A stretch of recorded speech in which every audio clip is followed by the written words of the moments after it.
Alors, nous allons aller à la parole de Dieu ce matin. Et pour ce faire, ce matin, nous avons Jonathan qui va nous lire le texte. Alors, si vous avez vos Bibles, tournez dans Luc, 11e chapitre. Luc, le 11e chapitre. Et Jonathan va nous lire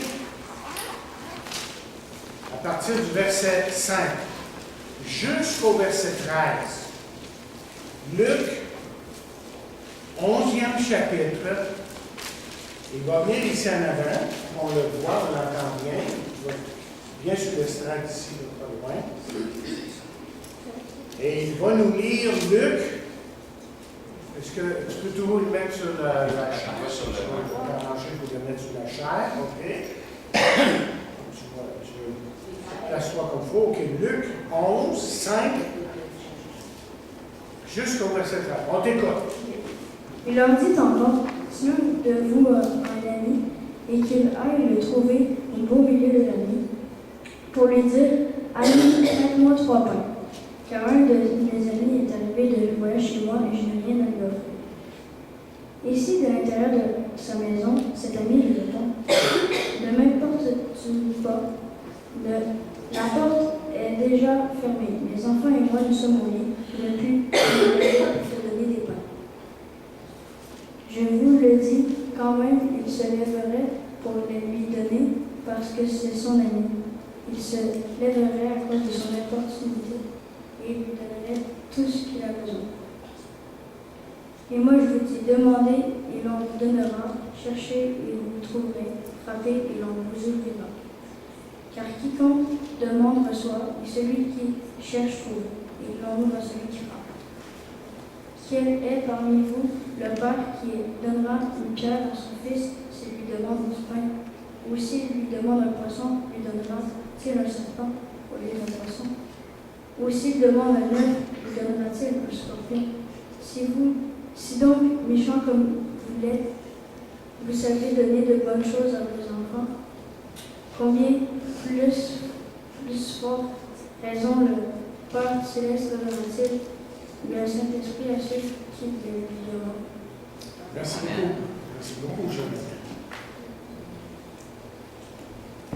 Il y a un autre texte qui nous dit ceci, c'est juste pour faire suite à ce que Jonathan vient de nous lire, c'est Luc 18, juste un verset. Juste le premier verset de Luc 18. Jésus leur adressa une parabole pour montrer qu'il faut toujours prier et ne point se relâcher. Alors, prions Dieu pour que cette parole ce matin puisse parler. Père, vraiment, on a vraiment besoin que tu parles à nos cœurs. Parce que le sujet que nous allons toucher ce matin est si important. Nous savons que lorsque nous nous mettons à vraiment prier, il y a quelque chose dans ton cœur qui se passe. Parce que tu veux tellement faire du bien à tes enfants et répondre à leurs requêtes, à leurs demandes. Ouvre nos cœurs, Père, pour qu'on puisse comprendre ta parole et en sortant de cette place-ci, ayant un désir pour prier beaucoup plus, sachant que la prière dit juste a une grande efficacité. Et on te prie ça dans le nom de Jésus. Amen. Amen. Alors, si je vous prends d'ici, là, ce matin, c'est parce que le soleil, là, quand il se met là, il est dans mes yeux, littéralement. C'est même difficile pour moi, à certains moments, de parler. Alors, qu'est-ce qu'on doit dire pour commencer? Et je vais vous dire ceci, que des fois, je suis estomaqué par certaines personnes qui me parlent d'un message que j'ai déjà prêché. Surtout lorsque ces personnes m'expliquent ce qu'ils ont retenu de mon message. Je suis très surpris parce que souvent, ce qu'ils ont entendu et ce que je pensais avoir dit sont deux choses complètement différentes. Il y a une bande dessinée dans un journal qui montrait deux boîtes. Et la première boîte se nomme « Ce qui a été dit ». Et l'autre boîte était nommée « Ce qui a été entendu ». Et cette bande dessinée démontre justement le problème, la difficulté de communication à certains moments. Laissez-moi vous donner quelques exemples de cette bande dessinée. Ce qui a vraiment été dit, c'est « Si tu es heureuse, je suis heureuse ». Ce qui a été entendu d'une mère à sa fille qui est assise avec son homme, « Oh, t'aurais pu faire tellement mieux qu'avec ce perdant, chérie. » Un mari est en train de lire le journal. Sa femme le regarde du coin de l'œil. Il entend. « Allons traîner l'énergie de ton corps. » Ce qu'elle a vraiment dit, allons magasiner. Un portrait de famille au souper où la mère est en train de servir de la nourriture à son petit garçon. Ce que la mère a vraiment dit, c'est bon pour toi. Lui, ce qu'il a entendu, c'est il n'y a rien que j'aime plus que de te faire vomir. Un mari parle à sa femme pendant qu'elle s'allume. Elle entend la plupart du temps, tu es grosse et vieille. En réalité, ce qu'il a dit, vraiment, c'est que tu es jolie ce soir chez nous. Les paraboles que nous étudions là, ce matin sont des paraboles qui sont souvent comprises autrement que dans leur vrai sens. C'est ça le point ici. Et on en tire souvent des conclusions, vous voyez, qui amènent à la confusion, voire même dangereuse en tant que conclusion. D'abord, dans la parabole de Luc 11, on y raconte l'histoire d'un homme qui reçoit un visiteur inattendu tard le soir.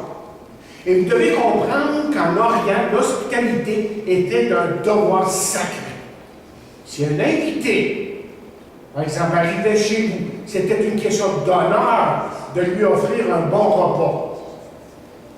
Malheureusement, un invité inattendu pouvait être très, très embarrassant.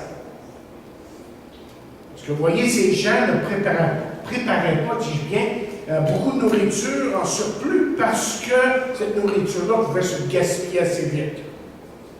L'homme, dans cette histoire, est placé dans une situation embarrassante. Il avait un invité, mais ses réserves étaient vides. Mais cet homme qui est venu à la porte semblait savoir que son ami avait quand même, peut-être jusqu'à un certain point, une bonne réserve de nourriture. Et c'est pourquoi il est allé frapper à la porte de son voisin. Et mes recherches me montrent que dans cette région, chers amis, les portes des maisons étaient quasiment ouvertes, étaient quasiment toujours ouvertes, pour permettre justement la ventilation. Les portes étaient fermées seulement quand une personne ne voulait pas y déranger. Et dans ce cas-ci, il semble que la porte était fermée. Ce qui faisait que probablement que la famille dormait, tout simplement. William Barclay, historien, théologien, nous écrit à propos d'une maison palestinienne dans ce sens. Il dit « La maison du plus pauvre palestinien avait une seule pièce et une seule petite fenêtre. Le plancher était de terre battue et il était couvert de roseaux séchés de paille. La pièce était divisée en deux parties, non pas par un mur, mais par une petite plateforme, si vous imaginez un peu. Les deux tiers de celle-ci étaient au niveau du sol, l'autre tiers était un peu plus haut. Dans la partie plus élevée, le poêle à charbon brûlait toute la nuit et toute la famille dormait autour sur des lits, mais aussi sur la palace. Les familles étaient nombreuses et elles dormaient collées ensemble pour avoir plus de chaleur. S'il y en avait un qui se levait, bien sûr, ça réveillait inévitablement toute la famille. Et en plus de cela, dans les villages, Je parle de ce temps-là. On avait l'habitude, le soir, de faire entrer dans la maison les animaux, les poules, les coqs et les chèvres. Bon, hein? Donc, il est facile de comprendre, vous voyez, pourquoi l'homme ne voulait pas se lever et répondre à la porte. Si vous avez bien fait attention à la lecture. Parce que ça dérangeait toute la famille. Alors, il dit à son ami de s'en aller. Malgré ça, ce qu'on voit dans le récit, c'est que le voisin continue à frapper la porte. Il parvient alors, évidemment, à réveiller toute la famille, tout le monde. Alors, évidemment, l'homme se lève et lui donne la nourriture juste pour qu'il puisse retourner se coucher. Et dans Luc 18, l'autre passage, nous lisons un récit qui est semblable à celui-là. Il y avait une femme qui avait été bien lésée dans ses droits. Cette femme est allée en cour pour obtenir justice, mais le juge l'avait probablement ignoré complètement. Apparemment que le juge était seulement intéressé par l'argent, et dans ce temps-là, l'argent qui pouvait lui rapporter des pots de vin et les autres faveurs qu'il accordait. Donc, il tentait, dans le 18, et on va lire le texte tantôt, d'ignorer la femme, mais chaque jour, cette femme retournait pour plaider sa cause. Un jour, évidemment, le juge a décidé de lui rendre justice. Simplement, je vais être sûr que ça marche là. Un jour, le juge a décidé de lui rendre justice, simplement parce que cette femme-là était probablement en train de le rendre fou. Tout simplement. Donc, ces deux histoires ici semblent confirmer le proverbe suivant. On met de l'huile sur la roue qui fait du bruit. Autrement dit, si vous vous plaignez suffisamment et assez, vous allez recevoir ce que vous demandez. Et plusieurs personnes sont devenues très compétentes dans ce sorte de manière de faire, ce stratagème particulier. Mais la question est celle-ci, à ce stade-ci de ce message. En débutant, là, la question c'est, est-ce vraiment de cette façon que Dieu veut que nous utilisions la prière? Est-ce vraiment le message que Jésus est en train de nous transmettre ici, dans ces paraboles? Moi, je ne pense pas. Je pense que, premièrement, ce que Jésus veut nous enseigner à travers ces paraboles, écoutez bien, c'est que Dieu, d'abord, veut répondre à nos prières. Et dans le chapitre 18, Jésus dit ce qui suit à partir du verset 4. Pendant longtemps, par le juge, il refusa. Et ensuite, il dit à lui-même, crois que je ne crains point Dieu, et que je n'ai d'égard pour personne. Néanmoins, parce que cette veuve m'importune, je lui ferai justice, afin qu'elle ne vienne pas sans cesse me rompre la tête. Le Seigneur ajouta, entendez ce que dit le juge inique.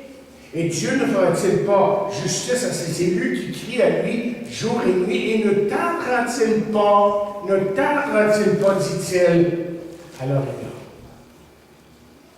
Dans la première parabole, Jésus veut nous faire voir que l'homme qui dort va se lever pour donner à l'homme ce qu'il veut, même si lui-même ne le veut pas. OK?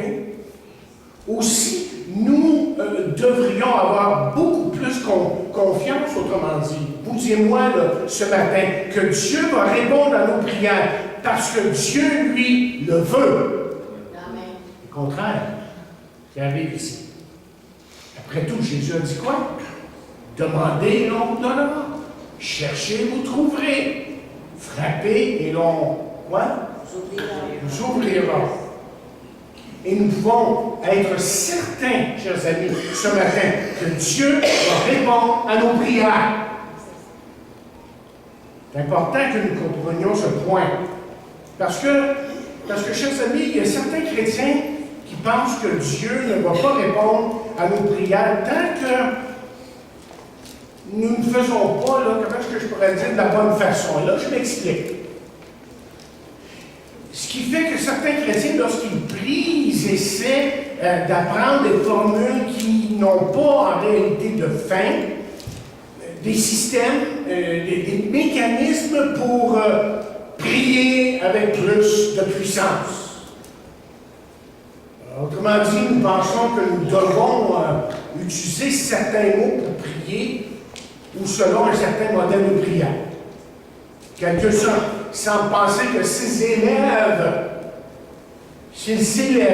leur voix à un certain degré d'émotion, que leurs prières seront plus efficaces. Rien de mal à prier avec l'émotion. Parfois, ça indique que quelqu'un prie vraiment. Mais parfois, on pense que parce qu'on a des émotions, que là, Dieu, lui, il écoute un peu plus. Et comprenez-moi bien que lorsqu'on se met à crier et à crier et à crier, que c'est peut-être même insultant à Dieu, ça. Donc, tu veux crier que je t'entends? Vous allez voir à quoi j'en reviens dans quelques instants. Voyez, foncièrement, Dieu veut que nous lui parlions. Dieu veut surtout que lorsque vous le priez, que vous soyez honnête et franc avec lui. Mais là, probablement, je dirais que la partie la plus importante de la prière, c'est notre attitude. OK? Et c'est ça que Jacques nous dit là, lorsqu'il écrit lui-même sur la prière, que Jacques nous dit que nos prières ne sont pas répondues parce qu'on ne les fait pas de la bonne façon, parce qu'on demande et on demande avec la mauvaise attitude. On demande foncièrement d'une façon égoïste. Est-ce que je peux ce matin, là, je veux qu'on s'arrête, et est-ce que je peux ce matin vous encourager à adopter une nouvelle façon de prier? Autrement dit, mettez de côté les formules et les gimmicks et parlez tout simplement avec votre Père, avec votre Père céleste. Parlez-lui justement de votre vie et des gens qui vous tiennent à cœur. Dites-lui comment que vous aimeriez qu'il vienne à votre aide. Regardez les psaumes, c'est rempli de ça. D'un homme qui crie à Dieu, qui ne sait pas quoi dire, mais il dit ce qui vient de son cœur, et Dieu entend sa prière. Mais surtout, lorsque vous priez, venez à lui dans un esprit d'adoration. Venez à lui dans un esprit de respect, sachant qu'il vous aime. Et là, avec cette attitude-là, avec cette approche-là, vous pouvez être sûr d'une chose, que vous allez être capable de vraiment profiter de sa présence. Quelle est la dernière fois que vous avez partagé avec Dieu les belles choses de votre vie? Quelle est la dernière fois que vous avez partagé là, une joie profonde là, en vous, là, qui a inondé votre cœur, et vous lui avez dit? Pensez-vous vraiment que Dieu ne se préoccupe pas de vos problèmes? Mais je pense que Dieu aussi veut que nous lui partagions les bonnes choses, les belles choses qui ont lieu dans nos vies. Il veut entendre parler de sa grâce et de son amour et des effets, des conséquences dans votre vie. C'est sûr que je veux que mes enfants, quand ils étaient jeunes, et même encore aujourd'hui, on veut, moi et mon épouse, que nos enfants partagent leurs problèmes. Je veux qu'ils sachent surtout, et dernièrement, on a eu des conversations, évidemment par iPad et toutes sortes de moyens comme ça, et ils nous ont partagé les défis, les problèmes, et on a voulu entendre ça en tant que parents. Et vous savez quoi? J'aime entendre les bonnes choses aussi. Ça va bien. Il y a des bonnes choses qui arrivent dans la vie. On se plaît, hein? On se plaît. Mon épouse entend ça, on dit « Wow, hey, c'est merveilleux, continue. On continue à prier pour toi. Le Seigneur va te diriger. » Et je veux partager avec eux ces moments de bonheur qu'ils ont en tant que couple, par exemple, en ce qui a trait à leur carrière, en ce qui a trait aux choses qui arrivent tout simplement dans leur vie, qui sont belles et bonnes. Tout comme je veux qu'ils me partagent leur chagrin. Et Dieu veut ça de leur part. Il veut ça, là. Okay? C'est ça la prière. Et la certitude que nous avons de la parole de Dieu. Et surtout de Jésus. C'est ceci. Écoutez ce qu'il dit au verset 13, le 11. À combien de votre raison le Père Céleste donnera-t-il le Saint-Esprit à ceux qui le lui donnent? Moi, je pense que la prière à laquelle Dieu aime beaucoup répondre est celle de celui qui cherche continuellement à être rempli du Saint-Esprit. Parce que la Bible dit dans Éphésiens 5, 18, soyez remplis du Saint-Esprit. Savez-vous que littéralement, c'est écrit, ça devrait être écrit, soyez continuellement. Continuellement. Il y a une continuité, là, jour après jour, moment à moment, qui devrait avoir lieu dans nos vies. Et pourquoi? Je vais vous dire pourquoi. Parce que si vous connaissez bien le texte qui se trouve dans Galates, 5e chapitre, verset 22, le résultat d'un homme, d'une femme qui est rempli du Saint-Esprit, c'est ce qui suit. Et là, je vais vous lire la parole vivante. Vous êtes trop habitué à l'Église seconde. OK? Je vais vous lire la parole vivante. Parce que vous voyez, par exemple, souvent, je vais faire attention à ce que je dis ici, on a tendance à dire une personne est loin du Saint-Esprit, remplie du Saint-Esprit, ça veut dire essentiellement même chose, mais en fin de compte, savez-vous qu'on est tous loin du Saint-Esprit? Regardez bien dans le premier chant, on est tous loin du Saint-Esprit. C'est-à-dire qu'on a tous reçu l'Esprit. Mais on parle d'être rempli du Saint-Esprit. Parfois, on a l'idée que celui qui fait des grandes croisades, qui fait des grandes choses, lui, il est rempli du Saint-Esprit. Je veux juste vous avertir, en passant, que le diable peut faire beaucoup de ces choses-là. Il peut faire des miracles, il peut faire des prodiges, il peut faire plein de ces choses-là. Mais on va vous donner ce que le diable n'est pas capable de faire. Okay? Regardez bien, Galates 5, 22. Il peut imiter beaucoup de choses, mais pas ça. Galates 5, 22. Et là, je vous le lis, comme j'ai dit dans la parole vivante. Il dit car l'Esprit de Dieu produit bien autre chose. Le fruit de l'Esprit. Un demi-seconde. Le fruit de l'Esprit, c'est l'amour, la joie, la paix, la patience, le bon caractère, l'amabilité, la serviabilité, la bonté, la générosité, la fidélité, la confiance dans les autres. Vous ne saviez pas que c'était un fruit de l'Esprit, ça? La douceur. Wow! Je pense pas que le diable est capable d'imiter ça. Hein? Modestie, qui vient après, il n'est pas trop modeste. Hein? L'humilité, pas du tout. Okay? Aptitude à céder et à s'adapter. Aptitude à céder et à s'adapter. C'est un fruit de l'esprit, ça?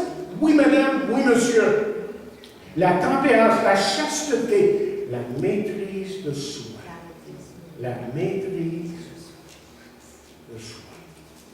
Et là, quand on lit un verset comme ça, on dit wow. OK, Seigneur? Aide-moi. Il y en a où j'ai un petit peu de difficulté. Tu sais, je ne suis pas toujours la personne la plus patiente. Je ne suis pas toujours. En tout cas, mais ça, c'est le fruit de l'esprit. Et le diable ne peut pas imiter ça. Mais soyez remplis du Saint-Esprit, nous dit la parole de Dieu. Et c'est cette prière-là qui devrait être là, jour après jour pour nous. Allons au deuxième point majeur. Nous devons persévérer dans nos prières. Ça, c'est l'autre point important sur la tête. Si Dieu veut répondre à nos prières, pourquoi devons-nous, peut-être que vous posez la question, vous avez déjà posé la question, prier nos points se relâcher? Parce qu'il semble, pour certains, c'est un verset difficile. D'abord, il semble que Jésus est en train de nous dire que nous devons continuer de demander à Dieu. Sinon, c'est la manière qu'on voit les choses parfois, on ne reçoit absolument rien de lui. Si Dieu est désireux. On le dit tantôt, il veut. Hein, rappelez là, il veut. Si c'est vrai que Dieu est désireux de répondre à nos prières, pourquoi devons-nous persister? Pourquoi cette emphase sur la persévérance? Pourquoi ne pouvons-nous pas tout simplement prier, Seigneur, bon, tu as besoin, merci Seigneur, je sais que tu vas répondre, tu t'en vas, puis c'est fini là. Il y a plusieurs réponses. La première chose, c'est ceci, c'est que la persistance fait voir la sincérité. OK? Vous savez, magasiner pour vos enfants à Noël est une tâche difficile et demande que nous, comme parents, nous soyons stratégiques. Nous avons appris très tôt que juste parce que nos enfants nous ont dit qu'ils voulaient quelque chose, cela ne veut pas dire qu'ils le veulent vraiment. Nos enfants, évidemment, voient la publicité à la télévision, à l'Internet, et ils disent qu'ils aimeraient tout de suite avoir tout ça, là. Et à certains moments, on dirait qu'ils veulent tout avoir.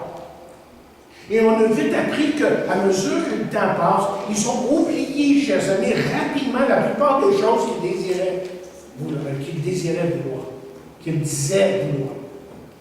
Et moi, je pense que c'est un petit peu comme ça dans la prière parfois. Là. On demande toutes sortes de choses dans la prière, mais souvent, on ne peut même pas le lendemain se rappeler ce qu'on a demandé à Dieu.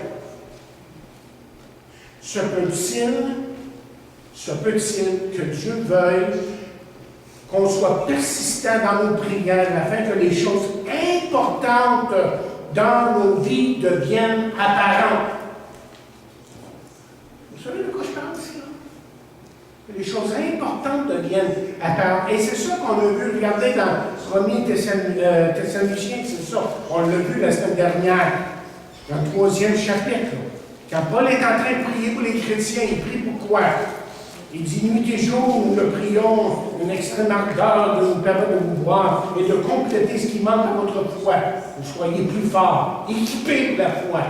Hein? Que Dieu lui-même, notre Père, notre Seigneur Jésus-Christ, a plané sur notre route pour que nous allions vers vous. Ensuite, il dit que le Seigneur fasse croître et surabonder l'amour.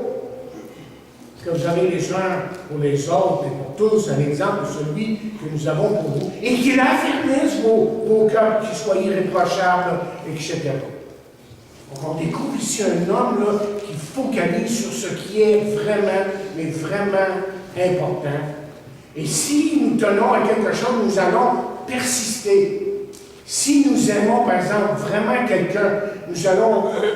si on aime une personne, vous savez, et si on prie pour son salut, pour qu'il vienne à Jésus-Christ, bien, on va vraiment prier.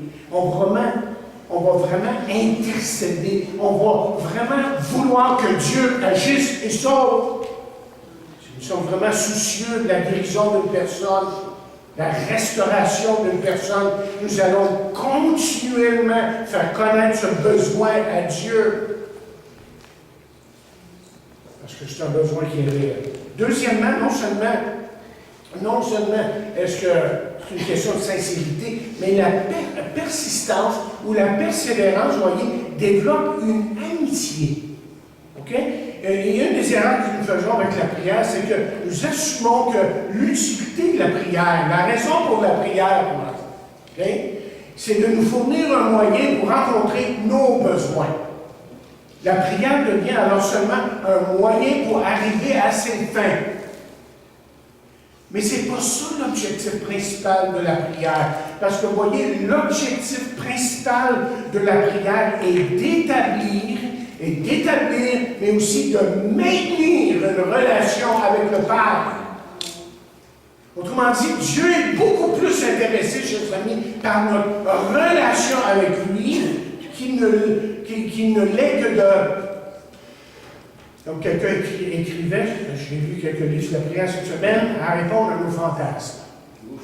Pendant le temps que nous passons avec Dieu, voyez ce que Dieu veut faire, c'est nous modeler. Il veut guérir notre intérieur, il veut vraiment nous diriger. Il veut vraiment nous donner ce dont on a besoin. Et chers amis, Dieu est fidèle. Et ça, lorsque nous prions, il ne faut jamais, mais au grand jamais, l'oublier. Il est fidèle. d'autres versets que j'aurais vous donner, mais on va les sauter pour le moment. Troisièmement, la persistance donne la force.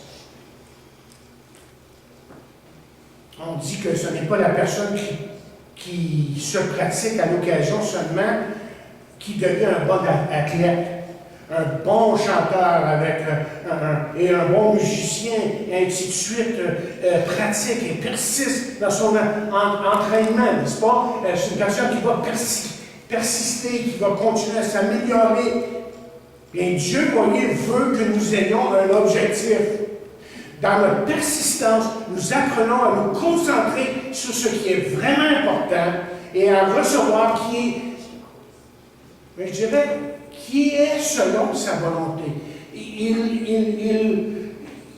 veut qu'on arrive, qu'on ne cherche que sa volonté et toute sa volonté.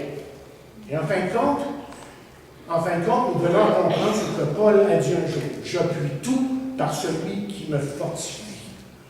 Par celui qui me fortifie. Et ça veut dire d'apprendre à connaître sa volonté. Quatrièmement, Dieu nous aide à avancer quand nous persistons, à avancer spirituellement parlant. Quand on persiste, il y a quelque chose qui se passe en nous. Quand je prie pour quelqu'un, par exemple, pour que cette personne-là vienne à la connaissance de Christ, et que vraiment je suis désireux que ça arrive dans sa vie. Vous savez ce qui arrive? C'est qu'à mesure que je prie, je commence à me demander ce que Dieu veut que je fasse dans ce processus. En continuant à prier, je prends conscience des occasions qui me sont données pour emmener la parole à cette personne-là.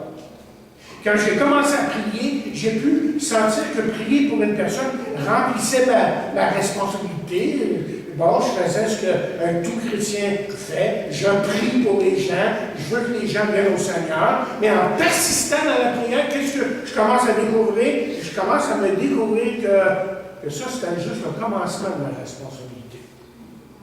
Que là, lui va me diriger à d'autres choses. Regardez avec moi dans Romains 10.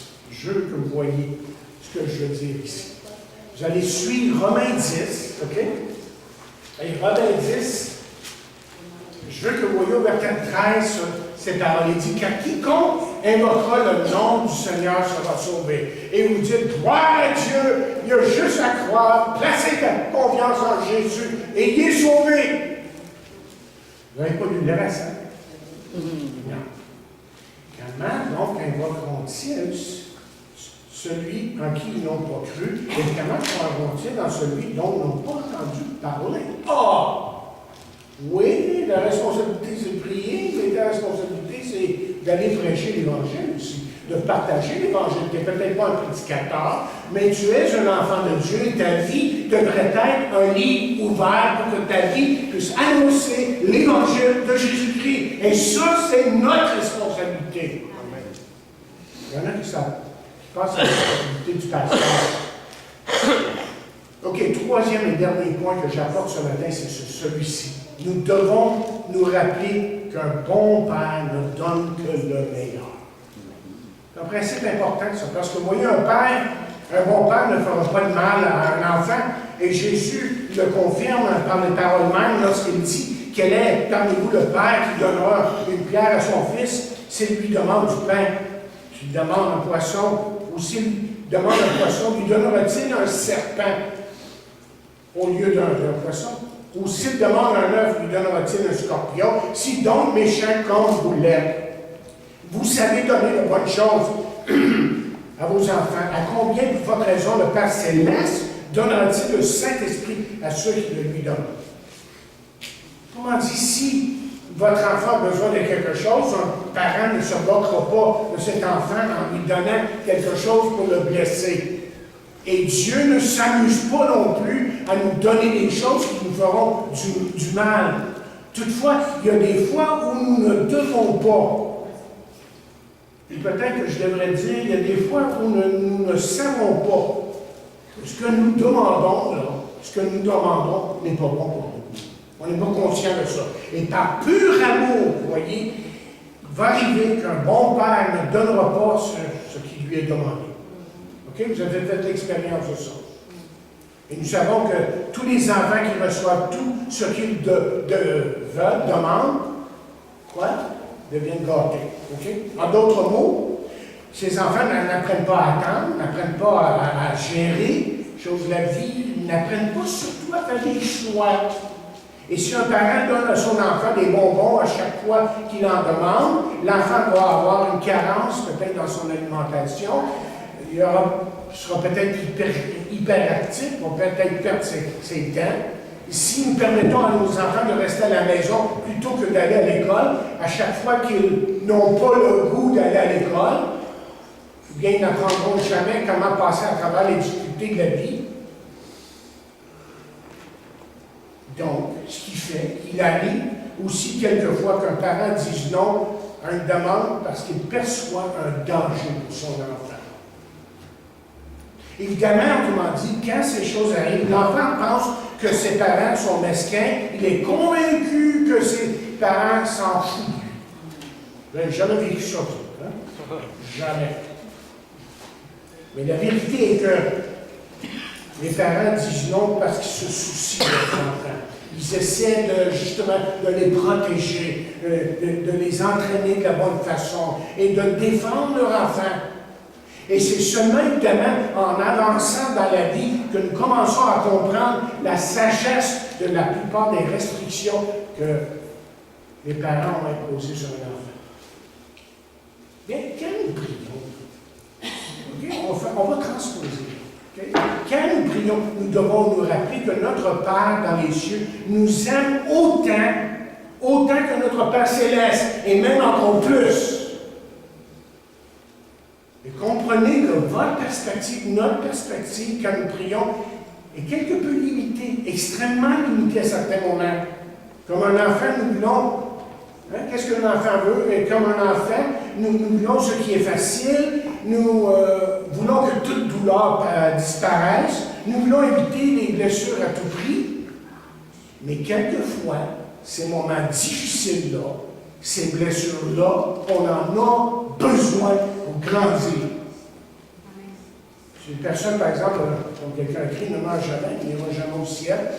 Mais si vous êtes toujours exempt d'épreuves, bien votre foi ne grandira pas. S'il n'y a pas ces moments-là d'attente où vous semblez que Dieu ne répond pas, là, vous ne serez peut-être jamais prêt à recevoir les bénédictions de Dieu. Okay? Des fois, quand on demande quelque chose, le Seigneur sait que s'il le donnerait là, OK? Ce serait comme vous donner un scorpion. Quelque chose pour lequel on n'est pas prêt. Et parfois, moi j'ai appris dans mon expérience personnelle, et je peux comprendre à travers la parole de Dieu, que parfois Dieu nous fait attendre pour nous préparer pour la réponse. Si ce n'était pas le cas, peut-être que la réponse même nous éloignerait de Dieu plutôt que nous rapprocher de lui. Là, je ne veux pas que vous pensiez qu'il n'y a pas des situations qui peuvent être difficiles à comprendre. Okay? Il y en a. Il y a des fois où, apparemment, des gens bien vivants et en santé meurent dans des circonstances absurdes, soudainement. Je l'ai vu, ça. Il y a des fois où des gens sont placés dans des situations physiques qui ne semblent pas avoir aucun sens. Ils sont malades et on prie, puis on continue à prier, puis on ne comprend pas pourquoi Dieu ne guérit pas. Il y a des fois où nous prions pour peut-être la continuité d'une relation qu'on a avec quelqu'un. Ça peut être dans le cadre d'un mariage, ou ça peut être dans le cadre d'une église locale. Et ça ne dure pas pour une raison ou d'une autre. La relation s'effrite. Il y a des fois où l'Église, elle prie, elle cherche la volonté de Dieu. Et la division vient quand même. Et là, je parle d'expérience. On parle, on prie, on exhorte. Et ensuite, on est blâmé. On lui a déjà dit à quelqu'un, ma femme, ça fait partie de la game. Mais on doit continuer. Il y a des fois où nous cherchons la volonté de Dieu et nous allons là où nous pensons que Dieu nous conduit. Mais je ne peux pas tout expliquer et vous ne pouvez pas tout expliquer. Mais ce que nous savons Et c'est ça qui est important maintenant. Ce que nous savons, ce que vous devriez savoir, c'est que notre Dieu est un Dieu souverain et un Dieu qui est en contrôle de toutes choses. Et surtout, c'est un Dieu qui nous aime. On demandait justement à Ross Staff hier le soir. Barbara est en train de regarder ça, le témoignage de Ross Staff. Puis on lui a demandé, Ross Staff est un chanteur américain, gospel et tout, puis il est sur Facebook, je ne me trompe pas, son témoignage. Tu l'as mis? YouTube? OK? Moi, je l'ai vu sur le Un beau témoignage, mais on lui a demandé à la fin, après tout ce que tu as passé, qu'est-ce qui t'a gardé aller? That God loves me. Que Dieu m'aime, que le Père m'aime. C'est ça qui m'a tenu aller. Il n'y a pas d'autres choses. Et parfois, chers amis, à travers les épreuves que vous vivez, ça peut être un divorce, ça peut être une perte d'emploi, ça peut être des choses qui sont difficiles à vivre, mais vous savez ceci, Dieu vous aime. Et ça devrait être suffisant à certains moments. OK, quelques applications pour terminer. J'espère que ces paraboles vous encouragent à la prière. Mais quels sont quelques points qu'on devrait soutirer des paraboles qu'on a fait ici? Premièrement, nous devrions réévaluer pourquoi nous prions. Nous devons nous demander, nous approchons-nous de Dieu comme nous nous approchons d'une machine distributrice? On fait sa commande, Seigneur, donne-moi-la. Okay? Ou allons-nous dans la prière, dans un effort pour vraiment cultiver une relation profonde et constante avec Dieu? Parlez-vous à Dieu, là, intimement et honnêtement, ou êtes-vous exigeant et manipulateur dans votre prière? Même superficiel.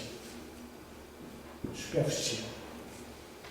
On dit des choses, puis en réalité, c'est juste des mots. Ça ne vient pas du plus profond de nous-mêmes. Vous savez, quand David dit dans le psaume 13, jusqu'à Zacan, m'oublieras-tu? Puis là, il dit après 4-5 fois, jusqu'à Zacan. Dieu lui avait dit, puis là, fatigué. Mais il dit, tu sais, il parle de son cœur, puis il vide son cœur, puis il dit à Dieu ce qui ne va pas dans sa vie. Mais aujourd'hui, vous voyez, on cherche parfois, malheureusement, une formule simple pour comme soutirer les bénédictions de Dieu. Mais laissez-moi vous dire qu'il n'y a pas de formule magique, parce que vous devriez retenir ceci en ce qui a trait à la prière. Écoutez bien ce que je vais vous dire. Sa bénédiction dans votre vie, là, okay, est ancrée dans notre relation avec lui. Ce qu'il est pour vous aujourd'hui, votre relation, votre communion avec lui aujourd'hui, c'est de là que Dieu va bénir. C'est là que Dieu veut commencer. Deuxièmement, les paraboles devraient nous encourager à prier avec confiance. Quand nous venons à Dieu honnêtement et que nous sommes prêts à persévérer dans la prière, nous pouvons avoir confiance. Vous pouvez avoir confiance en la bonne volonté de Dieu pour répondre à vos prières. On devrait avoir confiance que Dieu va répondre à nos prières en tout temps et nous pouvons également être confiants que Dieu ne nous donnera pas ce qui est mauvais, mais tout ce qui est pour notre bien.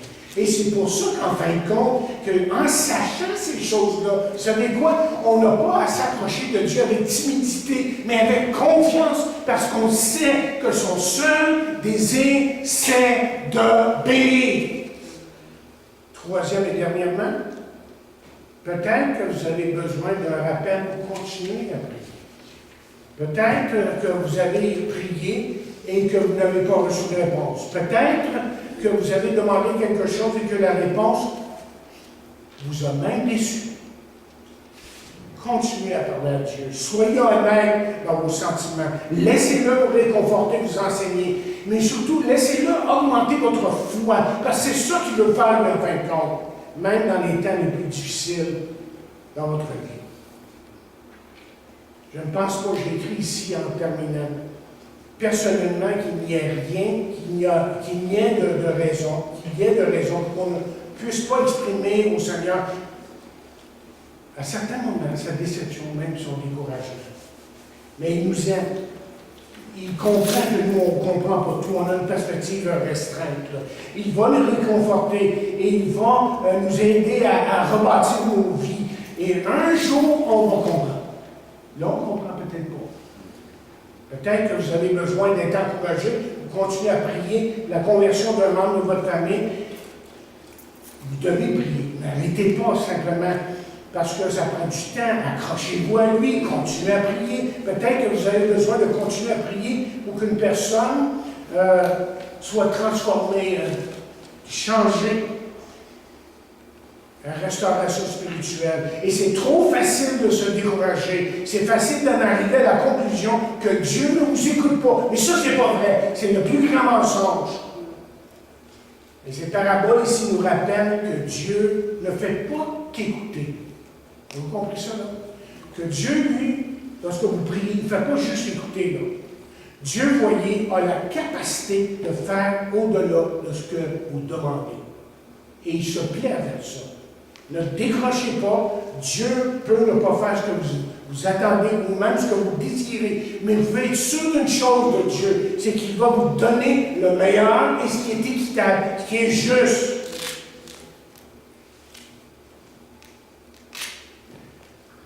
Et c'est Jude qui termine avec cette parole. Regardez avec moi dans Jude et on termine avec cette parole. Jude, lui, savait à quoi s'en tenir de Dieu. Lorsqu'il priait, assurément que chaque fois qu'il priait, il terminait sa prière de cette façon-là. Et il savait que le Dieu qu'il servait, qu'il adorait, était le Dieu qui est là ici. Écoutez bien ce qu'il dit. Jude, juste avant l'Apocalypse. Il dit, or, à celui qui peut vous préserver de toute chute et vous faire paraître devant sa gloire irréprochable et dans l'allégresse, à Dieu seul, notre Sauveur, par Jésus-Christ, notre Seigneur, soit gloire, majesté, force, puissance, dès avant tous les temps et maintenant, dans tous les siècles. Et je sais que mon Rédempteur nous a dit, Job, je sais que mon Rédempteur vit, et c'est pour ça que je le prie, que Dieu nous aide à vraiment prier. Amen.